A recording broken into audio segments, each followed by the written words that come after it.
Suam masih menduduki tahta tertinggi permasalahan di Kabupaten Jadi pekerja di pabrik kekerasan seksual karena kalau kekerasan seksual itu gini Mbak, korbannya itu pasti orang miskin.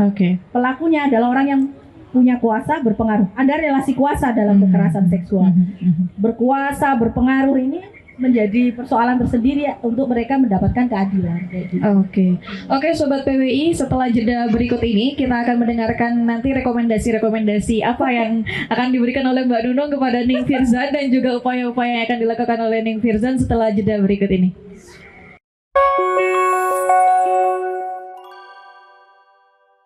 Assalamualaikum warahmatullahi wabarakatuh. Selamat malam Sobat PWI dan juga selamat malam para pengunjung Cafe Rasa.org.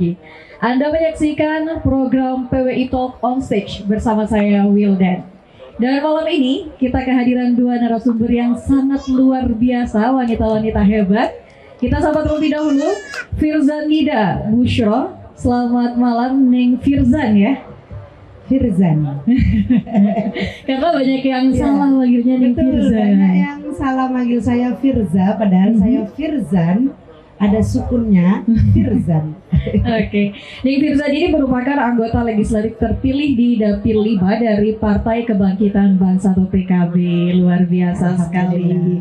Dan untuk selanjutnya ada Nunung Fitriana. Mbak Nunung, selamat malam. Malam. Aktivis perempuan dari Koalisi Perempuan Indonesia Kabupaten Sumeneb. Mbak Nunung, apa kabar? Baik banget. Tapi grogi dibilang aktivis ini. Oh gitu ya. Iya. Oke. Dua wanita hebat ini adalah mereka yang sama-sama memperjuangkan hak-hak wanita di Kabupaten Sumeneb. Sebelumnya kami ucapkan terima kasih karena telah berkenan untuk hadir di PWI Talk on Stage. Ini merupakan sebuah kehormatan juga bagi kami. Dan terima kasih untuk para pengunjung serta Cafe Rasa.org yang telah berkenan untuk bekerja sama dengan PWI Sumeneb sehingga terciptalah ruang-ruang edukasi bagi masyarakat di Kabupaten Sumeneb. Kita mungkin mulai dari Ning Firzan terlebih dahulu. Sebelum kita mulai Ning dengan pertanyaan-pertanyaan nanti, kita ingin mengucapkan selamat terlebih dahulu karena telah berhasil meraih kursi di Dapil 5 Kabupaten Sumeneb. Saya tidak ingin menanyakan bagaimana rasanya karena kita semua tahu itu sangat membahagiakan. Yang lebih membuat kami penasaran adalah upaya apa yang dilakukan untuk bisa menggapai kursi tersebut. Karena kita tahu ya Dapil 5 itu dapil baru di Kabupaten Sumeneb. Ada strategi-strategi jitunya seperti apa nih Firzan? Dari saya pribadi, jadi karena Dapil 5 ini adalah dapil baru, jadi anggapannya semua calon legislatif waktu itu yang sedang berjuang di Dapil 5 adalah newcomer semuanya. Jadi tidak ada incumbent di dalam situ karena memang dapilnya baru terbentuk. Jadi itu yang kesempatan baik untuk kami yang memang benar-benar newcomer di parlemen untuk berjuang di jalur siasat, di jalur politik ini. Perjuangan kami dimulai dari karena saya perempuan, jadi saya berusaha menggait suara teman-teman perempuan sebanyak mungkin. Oke, luar biasa. Gitu. Jadi dimulai dari satu majelis, satu kompolan, satu tempat-tempat perkumpulan dan majelis teman-teman wanita karena kita tahu ya perjuangan itu memang membutuhkan materi. Betul. Betul. Kami kalau secara materi mungkin kami kalah saing dengan petahana-petahana yang lain. Tetapi untuk merebut hati seseorang kadangkala tidak melulu soal materi. Kadangkala dari hati ke hati. Apalagi kalau kita sama-sama perempuan sudah duduk bersama, berpegangan tangan bersama, merapal doa dan mantra bersama. Wah, itu sudah para penghuni langit pun ikut mengamini doa-doa kita gitu. Jadi insya Allah ini kemenangan saya ini bukan kemenangan saya. Saya selalu mengatakan ini bukan kemenangan saya. Ini adalah kemenangan kita bersama. Kemenangan para kaum lansia yang berdoa bersama dengan tangan gemetarnya yang benar-benar mendorong kami kemenangan para ibu-ibu yang membawa anaknya ke kompolan majelis satu demi satu, yentengnya berkatemor anaknya dengan sangat luar biasa dan antusias. Ini kemenangan kita bersama begitu. Berarti salah satu strategi yang dilakukan Kepen adalah melakukan pendekatan heart to heart nih kalau Neng Firza ya ke masyarakat. Tantangan terbesarnya apa sih sebenarnya nih untuk meraih kursi di Dapil 5 itu? Tantangan terbesarnya di Dapil 5 itu adalah ada banyak sih ya, beberapa. Jadi pendukung-pendukung kami itu banyak yang buta huruf. Ya, jadi apalagi kemarin itu kan ada 5 surat suara yang dibeberkan. Jadi kadangkala bagi pendukung-pendukung fanatik kami yang buta huruf, yang benar mbamba semua ya. Jadi masih bingung. Dia itu kadang masih bingung, saya Melia Nyai. Nah, maksudnya seperti itu.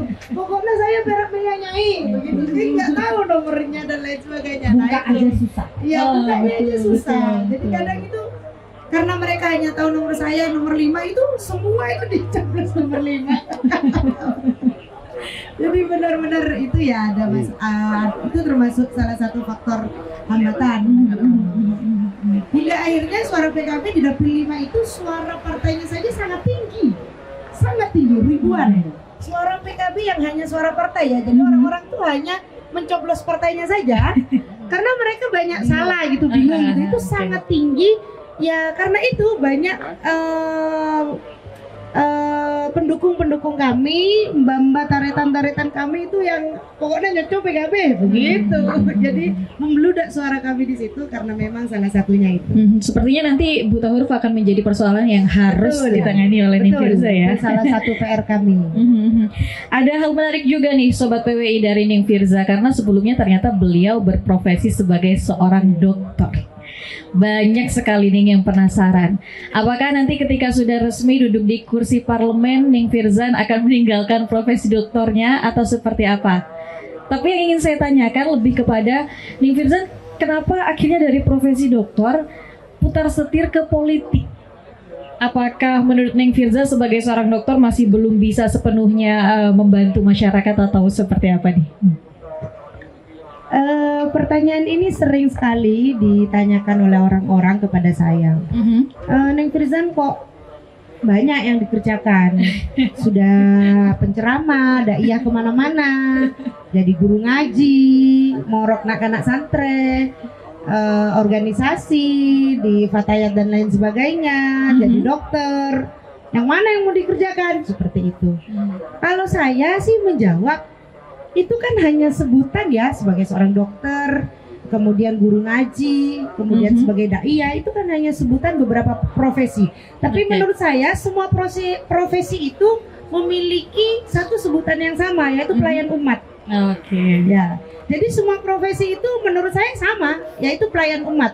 Jadi saya dokter ya melayani pasien-pasien saya yang membutuhkan saya daiyah, saya melayani pasien-pasien saya yang membutuhkan tausiah. Saya guru ngaji, saya melayani anak-anak santri saya yang butuh diberikan ilmu dan lain sebagainya. Jadi begitu juga di jalur siasah, itu juga salah satu cara saya sebagai khadimul umat, sebagai pelayan umat untuk memperjuangkan nilai-nilai kepesantrenan, nilai-nilai keperempuanan, dan nilai-nilai kesehatan. Oke, luar biasa nih. Sobat PWI, kita bergeser ke Mbak Nunung. Nah, kita pengen tahu pandangan Mbak Nunung tentang seorang perempuan yang masuk politik atau bahkan lolos ke parlemen, ini seperti apa menurut Mbak Nunung? Keren banget. Dapat pujian tuh Neng Firzan tuh. Saya begitu Neng Firzan dikatakan di grup kami itu lolos, itu saya nih masuk komisi 4 langsung kayak gitu. Langsung ya kasih saya kepentingan di sana. Sudah ada ini ya, sudah ada notis sebelumnya. Oke, kenapa akhirnya memandang perempuan yang masuk ke dunia politik itu keren banget gitu, Mbak Nunung? Ya karena mereka berat. Politik itu berat sekali. Lawan budaya patriarki ya. Apalagi politik di Indonesia itu masih sangat tidak ramah pada kaum perempuan. Gitu ya. Jadi saya tadi kalau bahasa saya ya, kenapa orang yang masuk dunia politik kayak Neng Firza. Saya ingat dawuhnya Gus Baha tadi. Apa itu ceramahnya para dai, para aktivis yang berbusa-busa itu cukup selesai di tangan seorang legislator. Ya kan, seorang pengambil kebijakan itu sekali tanda tangan maka banyak hal yang sangat luas yang itu. Jadi saya itu kadang kan kalau saya di pekerja lapangan, KPI itu pekerja lapangan, kita punya ide dan sebagainya. Ya kan kita teriak-teriak di mana-mana, tapi ada seorang netizen di parlemen itu yang akan membantu kami dengan satu suara, dengan satu kebijakan yang dihasilkan legislatif, maka akan ada perubahan besar yang masif di Kabupaten Sumeneb. Dan itu penting banget. Penting banget itu. Dan seorang perempuan bisa masuk parlemen itu ya pengorbanannya pasti luar biasa. Karena anggap gini ya, kan ada meme-nya itu dia kalau lomba lari, kalau laki-laki di start itu udah cuma ada tulisan start, door, langsung lari. Kalau perempuan mau door, cucian, ada piring kotor, benana, nyosoe, ada tugas rumah tangga yang perlu diselesaikan. Ini kan memang posisinya udah nggak sama. Kita masih ada di kultur patriarki yang sangat kuat, di mana perempuan itu kalau mau keluar masih dibebani oleh pekerjaan-pekerjaan domestik yang sebenarnya secara hukum Islam ataupun teori-teori itu tidak menjadi tanggung jawab perempuan.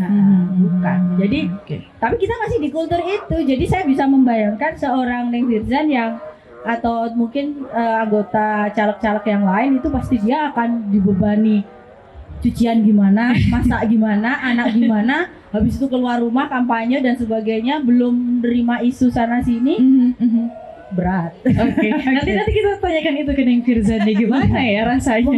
Benar. Tapi sebelum itu ini ada keharusan atau keterwakilan perempuan di politik ini kan 30%. Bagaimana kalau menurut Mbak Nunung selaku aktivis perempuan, apakah itu sudah merupakan kuota yang cukup untuk mewakili suara perempuan atau seperti apa?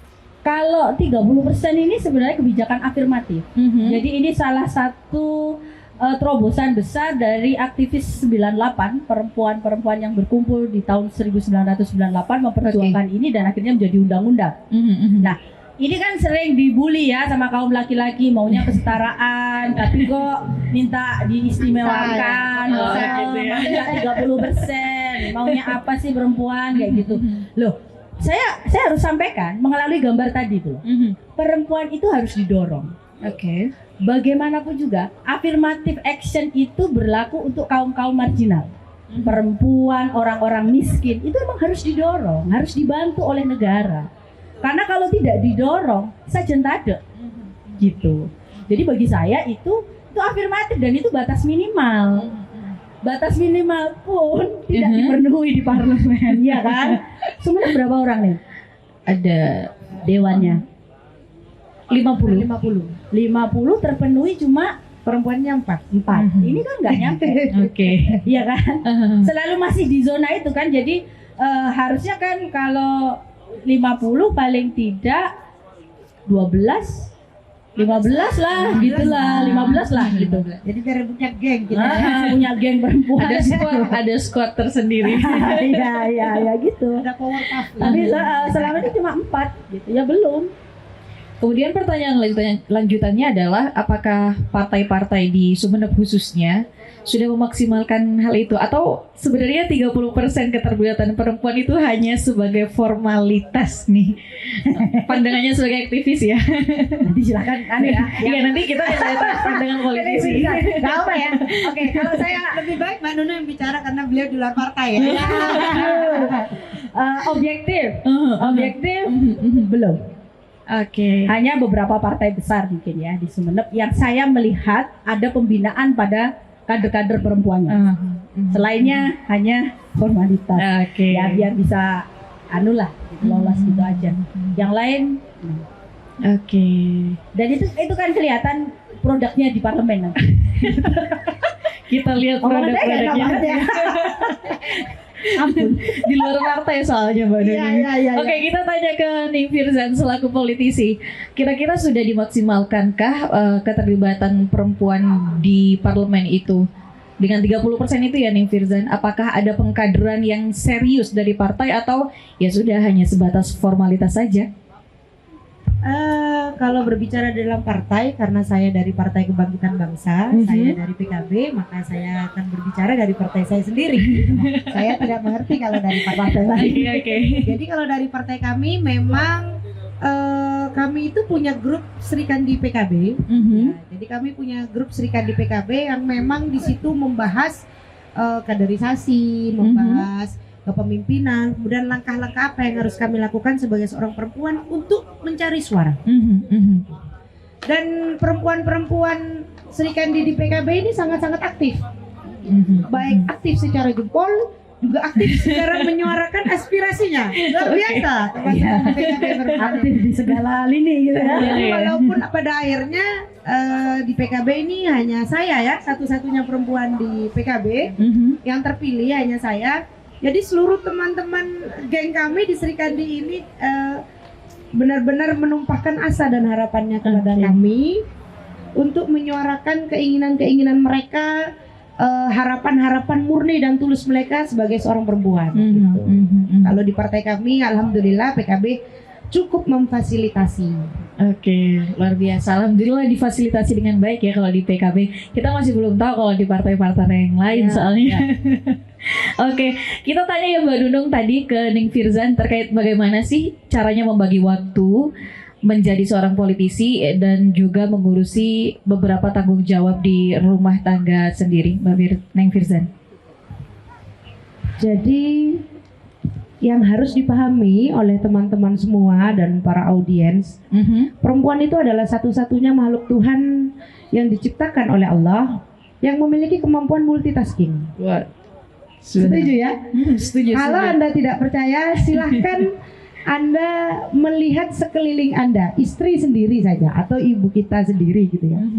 Beliau memasak sambil menggendong. Kalau teman-teman saya para hafidzah itu, mereka deres ya, ngaji gitu, meroja Al-Quran itu sambil ngulek sambel. Gitu mereka bisa. Luar biasa. Benar-benar. Jadi mencuci sambil nelpon guru les anaknya. Itu bisa. Jadi benar-benar wanita itu bisa. Otaknya ini kita diciptakan. Ini secara psikologis memang terbukti sudah.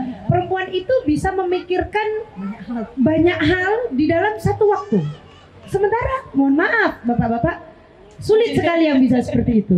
Jadi bapak-bapak itu orangnya lebih ringkas, lebih fokus. Jadi ketika kita melakukan satu pekerjaan ini, selesaikan dulu baru mereka akan melakukan pekerjaan lain. Kalau kita kan tidak bisa ya, rempit ke timur, padahal ada banyak pekerjaan yang harus kita lakukan. Jadi ini adalah salah satu modal utama saya sebagai seorang wanita di dalam menjalankan kehidupan saya sehari-hari. Jadi memang saya ba'da subuh itu sudah dimulai dengan mulai qobliyah subuh dimulai dari sebelum subuh itu sudah mulai berkegiatan dengan anak-anak didik kami di Al-Karimiyah, di Pondok Pesantren Al-Karimiyah, dimulai dari tahajud, asmaul bersama, sholat subuh berjamaah, kemudian setoran, ziyadah, hafalan Qur'annya, kemudian setelah itu jam 7 kita berangkat, jam 7 jam 8 kita berangkat ke puskesmas karena saya masih bekerja di salah satu puskesmas di wilayah Kabupaten Sumeneb. Kemudian setelah itu biasanya ada undangan, kalau bahasanya Mbak Nunung apa Mbak Nunung? Ngamen. Ngamennya gimana? Ngamen enggak lah. Jadi ada undangan beberapa majelis taklim dan lain sebagainya begitu. Nanti kembali ke rumah dan lain sebagainya. Jadi luar biasa ya Sobat PWI, sepertinya juga tidak akan terbengkalai tugas-tugas di rumahnya nanti. Baik, kita bergeser ya Mbak Nunung ke persoalan terkait perempuan yang ada di Kabupaten Sumeneb. Ini seperti apa Mbak Nunung memandang persoalan-persoalan tentang perempuan di Kabupaten Sumeneb? Iya, kalau KPI harus ngomong data ya. Betul. Silakan Mbak. Jadi saya udah mencatat. Saya sudah membayangkan ketika saya dipertemukan dengan orang-orang di parlemen, saya akan memberikan beberapa isu yang harus mereka perjuangkan. Saya mau nggak mau, saya harus ngomong, jenengan sudah jadi, ini tugas jenengan, kan gitu. Sudah siap ya Ning Firzan berarti harus. Kalau kita ngomong demokrasi kan gitu, rakyat adalah Pemimpin kita. Rakyat adalah Pemimpin yang sesungguhnya adalah rakyat. juragan. Kan kita wakil nih. wakil rakyat. Wakil. Betul. Maka izinkan saya memerintahkan jenengan nih. Udah siap ya Neng ya. Dengan beberapa isu yang sudah saya catat. Oke. Baik. Jadi parlemen itu kan penting, Mbak. Parlemen itu adalah di sana itu ada kebijakan yang punya akses sangat luas pada masyarakat Sumeneb pada. Nah, saya ingin memberikan beberapa isu yang sebenarnya yang sangat penting, yang urgent ini, dan saya mencatat untuk kaum perempuan ya. Jadi kalau Neng Firsan tadi bisik-bisik sama saya stunting dan iya betul. Karena stunting setelah saya ikut mendalami stunting itu bukan urusan dengan berat dan tinggi, tapi ternyata kecerdasan otak dan sebagainya. Kecerdasan orang tuanya. Faktor ekonomi itu juga masuk di dalamnya. Faktor ekonomi itu sangat-sangat penting di dalam stunting. Nah, jadi saya ingin mencatat satu, ada persoalan di kebijakan pemerintah untuk pekerja perempuan di Kabupaten Sumeneb. Contohnya begini, saya ke tahun 2016 saya melakukan penelitian JKN atas nama Koalisi Perempuan Indonesia, dan itu bekerja sama dengan WHO. Itu untuk melihat sejauh mana jaminan kesehatan diterima oleh pekerja perempuan di Kabupaten Sumeneb.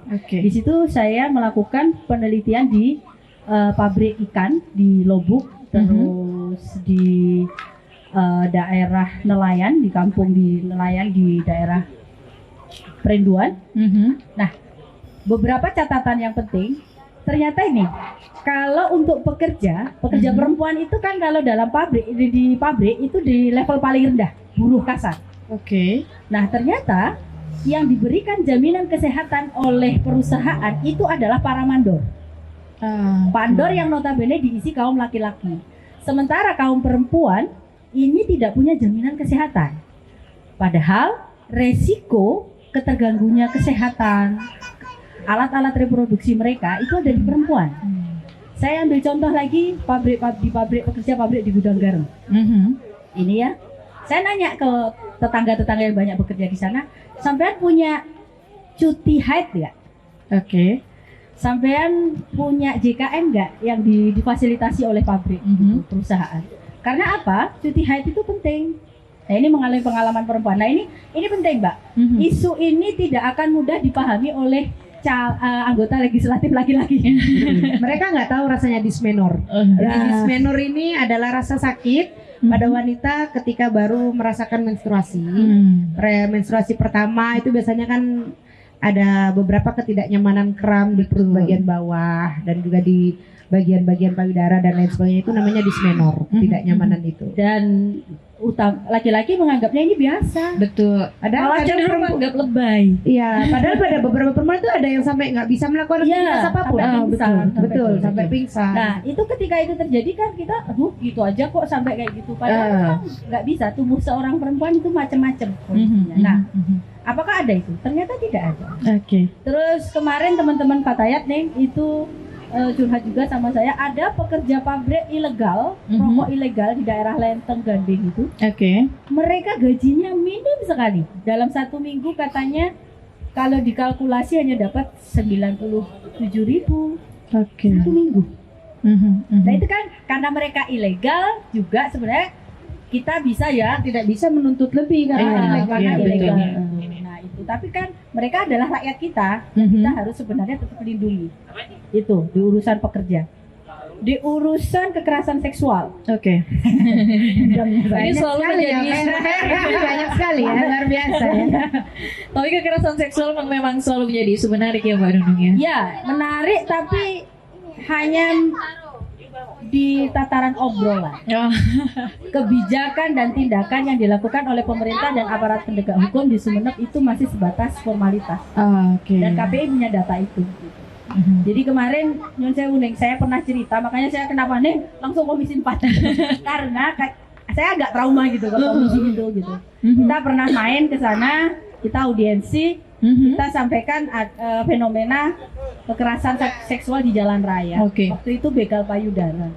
Saya melihat ada 3 anggota legislatif perempuan justru opini dan kebijakan yang mereka usulkan itu sangat tidak berperspektif perempuan. Boleh di spill mungkin? Salah satu contohnya ya. Seperti apa tuh? Contohnya mereka mengusulkan biar tidak terjadi kekerasan, kita buat jam malam untuk kaum perempuan. Jadi perempuan itu jam 9 malam udah nggak boleh keluar rumah. Itu kan Itu malah mengekang kita ya. Iya betul. Saya bilang gini, Membatasi ruang gerak para perempuan. betul. Saya bilang, Bu, lu kok jenengan kok menertibkan perempuan lagi? Padahal kita korbannya. Padahal perempuan korban. Jadi kita udah ada hati sih sama netizen. Komisi 4. Harusnya ini kan yang diberikan tataran dan edukatif itu anak-anak remaja lelaki Ya. kita sejak awal. Jadi sebenarnya kekerasan seksual ini saya nambahkan Mbak Nunung, tidak hanya di secara kekerasan fisik ya. Iya, Jadi kita ada di sini namanya catcalling. Jadi anak-anak remaja sekarang saat ini tuh masih nggak paham catcalling itu apa. Catcalling itu termasuk pelecehan seksual secara verbal ya, secara verbal. Jadi kalau misalnya anak-anak laki-laki nongkrong tuh di pinggir jalan misalnya ya Mbak Wilda ya, terus ada anak-anak perempuan lewat habis ngaji itu kadang cuci cewek mau kemana? Itu tuh termasuk catcalling. Itu adalah benih-benih pelecehan seksual. Tapi kalau di dalam kita seandainya kita tahu dan kita tercerdaskan, itu adalah catcalling yang seharusnya anak-anak remaja lelaki kita tidak melakukan hal tersebut. Karena itu akan merembet kemana-mana. Menurut saya seperti itu. Iya. Nah itu saya kan gini, loh ini anggota dewannya kok justru mengusulkan jam malam gitu. Saya bilang, Bu, iya kalau kayak guru kayak saya ini dulu gitu ya Mbak ya. Kita nggak apa-apa, kita pulang jam 2 siang udah pulang. Tapi kalau pegawai rumah sakit yang shift malam, mereka pulang naik sepeda motor, terus mereka penjaga toko atau orang-orang yang jualan pedagang kaki lima yang banyak perempuan juga. Biasanya subuh mereka baru berangkat ke pasar gitu kan. Kayak gitu itu kan mereka harus punya jaminan kesehatan. Kok malah kita tertibkan? Gitu. Jadi perspektif perempuan itu memang bukan jaminan dimiliki oleh seorang perempuan gitu. Dan saya sih sangat benar-benar berharap anggota legislatif yang perempuan itu juga punya perspektif perempuan. Karena kemarin sempat dikecewakan berarti ya dengan opini-opini. Mungkin ngobrolnya kurang lama mungkin. Mainnya kurang jauh. Ya, ngobrolnya kurang lama, mainnya kurang jauh. Jadi kurang sehat. Jadi kita memantapkan hati sekarang ya. Luar biasa. Berarti Neng Firza siap nih di Komisi 4 nih. Nanti itu kita bicarakan lagi ya. Tapi intinya begini kalau bagi saya ya teman-teman ya, komisi ini kan hanya sebagai pembagian saja. Jadi pada dasarnya ini kan komisi berapapun kita itu punya hak suara sebagai wakil rakyat. Kita itu punya hak suara untuk menyuarakan apapun aspirasi dan keinginan kita. Gitu. Lagian kan nanti kita pintar-pintar juga kita nanti menjalin silaturahim yang baik antara sesama teman, sesama wakil rakyat sehingga kita bisa menjalin komunikasi dan menitipkan hal-hal yang penting dan urgent bagi kita. Insya Allah semoga saja. Ada rakyatnya nih di sini. Betul, ini ada rakyatnya. Itu juga para pengunjung Cafe Rasa tuh rakyat yang menunggu nanti nih. Mbak Nunung, periode kemarin juga ada 4 orang perempuan ya sebagai yang mewakili perempuan di DPRD Kabupaten Sumeneb. Menurut pandangan Mbak Nunung sebagai aktivis, apakah mereka sudah berhasil mengawal dengan baik hak-hak perempuan? Bisa Saya harus diperjelas ya? Belum. Harus saya berjelas belum. Sayang sekali belum. Alasannya? Saya kurang tahu ya. Ya mungkin perspektifnya tentang perempuan kurang. Dan saya tidak tahu apa itu konstelasi di parlemen itu kayak apa. Ya saya hanya sebatas saat audiensi itu, terus kan kita buat tindak lanjut ya. Tindak lanjutnya juga tidak ada. Jadi di situ saya menganggap bahwa itikat baiknya gitu. Tapi saya di samping itu saya juga ada kepikiran mungkin konstelasi di parlemen itu sangat sulit, sangat berat. Dan isu-isu perempuan ini kan bukan isu populer. Coba bayangin kita membuat kebijakan mewajibkan PT Gudang Garam untuk memberikan cuti hamil, gitu ya. Cuti hamil, cuti menstruasi pada itu kan sangat tidak populer. undang-undang Omnibus Law kemarin kan salah satunya menghapus itu.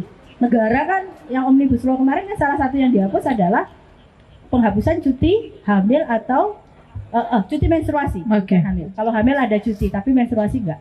Nah, di situ kan opini yang berkembang adalah siapa investor yang mau nanam modal di satu wilayah yang aturannya ribet banget gitu.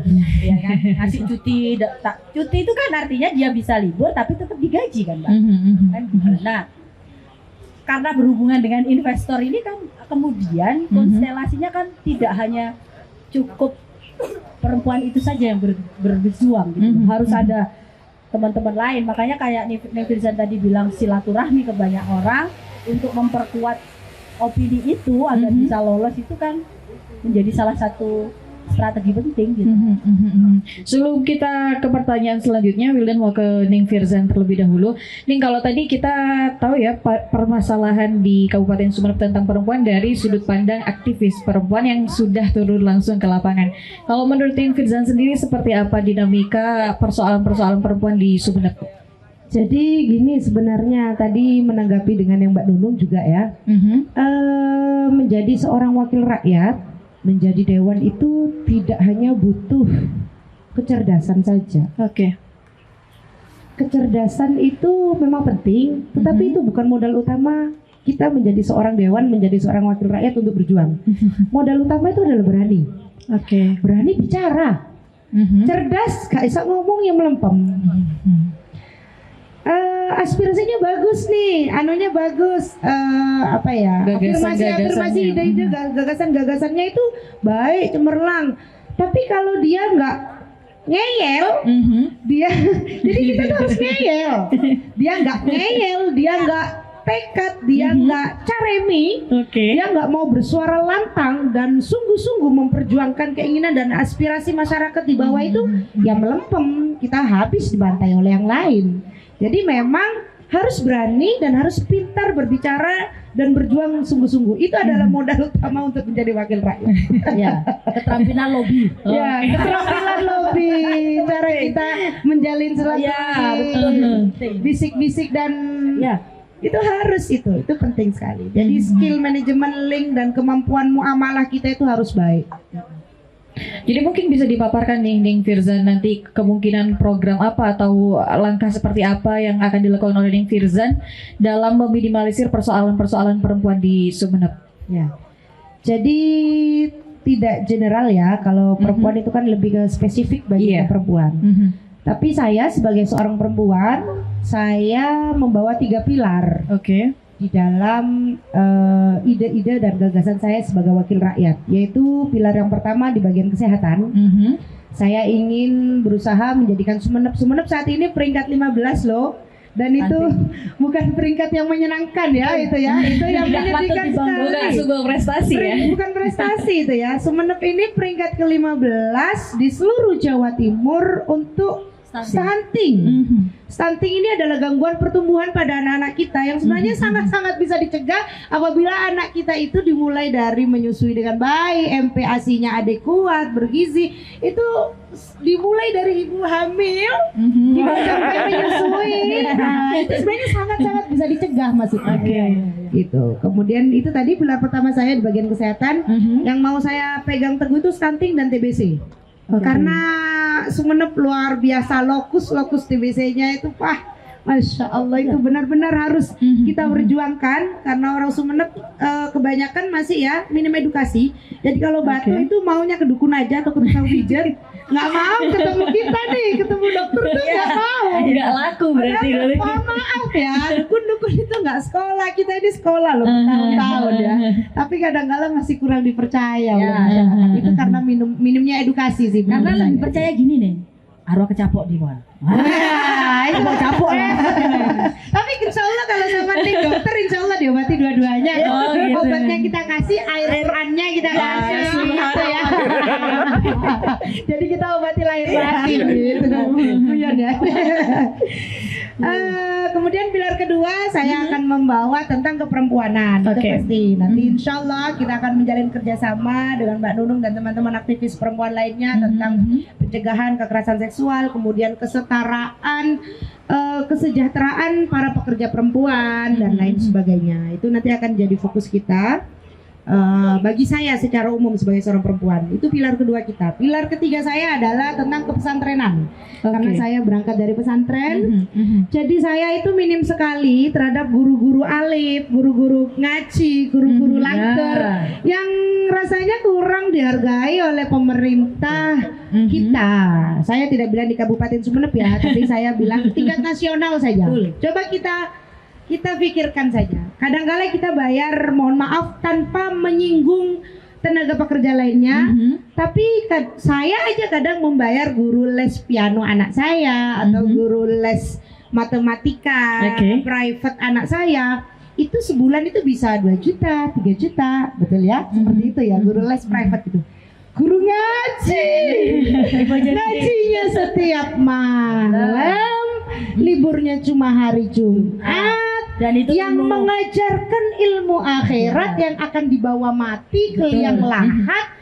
Kadang sebulan 100 saiket, 2 saiket. Kadang ikhlas. Nah, ini gimana ini tujuan kita hidup ini loh sebenarnya. Padahal yang akan kita bawa mati itu mohon maaf bukan ilmu-ilmu duniawi kita, tapi yang akan kita bawa ini yang amal jariah untuk cara kita tata cara sholat itu kan guru-guru alif. Jadi saya ingin memperjuangkan itu, teman-teman kompolan, pengajian, majelis, guru-guru alif yang harus kita sejahterakan mereka ini. Memang benar ya, ada lucunya gini, kalau guru alif itu menuntut kesejahteraan dibilangnya oh tak jelas dah. Nyai-nyai tak jelas lah begitu. Coba matre udah mulai matre. Itu kan perspektif orang-orang seperti itu. Kita dituntut untuk ikhlas loh, tapi Anda harus mengetahui bahwa di dalam Islam itu kita juga dituntut untuk memuliakan guru-guru agama kita setinggi mungkin. Setinggi mungkin. Taklim taklim, guru-guru taklim kita itu di dalam kitab Taklim Mutalim itu kita itu harus memuliakan guru-guru alif, guru-guru ngaji kita, guru-guru pesantren kita itu semulia mungkin. Dulu itu ada, saya baca cerita itu ya, ada seorang Syekh, dia itu memberikan uang 1.000 dinar kepada anaknya untuk diberikan kepada guru ngajinya. Itu kepada guru ngajinya. 1.000 dinar itu bayangkan ya, kalau hitungan sekarang kan berapa M gitu ya. Nah kemudian setelah diberikan kepada guru ngajinya itu menolak, mengatakan engkau ikhlas, engkau tidak usah nak, gini. Lah berkatalah anak tersebut kepada abinya, kepada syekh tersebut, Mbak Abah ini loh nggak mau guru ngaji saya. Lalu beliau bilang paksa, berikanlah itu kepada guru ngajimu. 1.000 dinar pun tak akan cukup untuk kuberikan kepada guru ngajimu karena membuat anakku yang bodoh menjadi dekat kepada Tuhannya. Jadi ini harus menjadi muhasabah ya, menjadi introspeksi buat diri kita untuk memuliakan guru ngaji anak-anak kita lebih sejahtera lagi. Jadi memang dimulai dari orang tuanya sebenarnya. Kalau kepahaman saya ya, kalau gurunya emang harus ikhlas, tapi orang tua dan anak harus tahu diri. Betul. Kalau gurunya saya yakin ya, mereka akan tawadu dan ikhlas, saya yakin. Mereka tidak akan menuntut Mak Sarian sakuni. Saya yakin seperti itu. Hanya saja kadang-kala kita harus tahu diri, bagaimana cara kita menghargai mereka. Begitu. Oke, berarti ada 3 program atau 3 hal yang akan diperjuangkan nanti ya. Insya Allah. Kesehatan perempuan dan juga kepesantrenan, luar biasa. Oke. Banyak itu. Ya. Apakah kemudian akan berhasil diperjuangkan 5 tahun ke depan? Bismillah. Yang penting kita menjada-wajada. Bismillah. Mbak Nunung, kita kembali ke pertanyaan yang tadi ya, tentang 4 orang perempuan yang ada di DPRD saat ini. Kata Mbak Nunung tadi gagal lah, masih belum bisa ya. Yang kemarin itu masih belum bisa memperjuangkan hak-hak perempuan. Tapi sebenarnya dengan adanya 4 orang itu sebetulnya bisa atau tidak untuk memperjuangkan? Asal berani, asal nekat, asal bisa lobby, asal ngeyel, lobby, karemi. Itu harus itu. Sebenarnya bisa, tidak ada yang tidak mungkin. Jadi makanya kan saya menganggap apakah semua opini yang muncul di Komisi 4 itu hanya menjadi jawaban saja, tidak ada tindak lanjut gitu.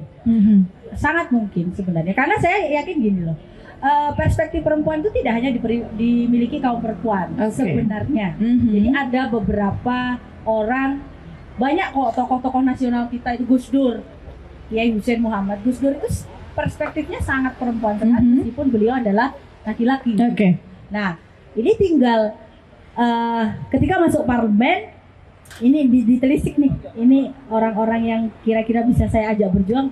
Nggak usah perempuan aja. Jadi kalau ada laki-laki yang juga punya perspektif, mari didekati dan di lobi untuk juga ikut memperjuangkan. Benar, tidak harus perempuan, karena kan setiap laki-laki keluar dari perempuan ya.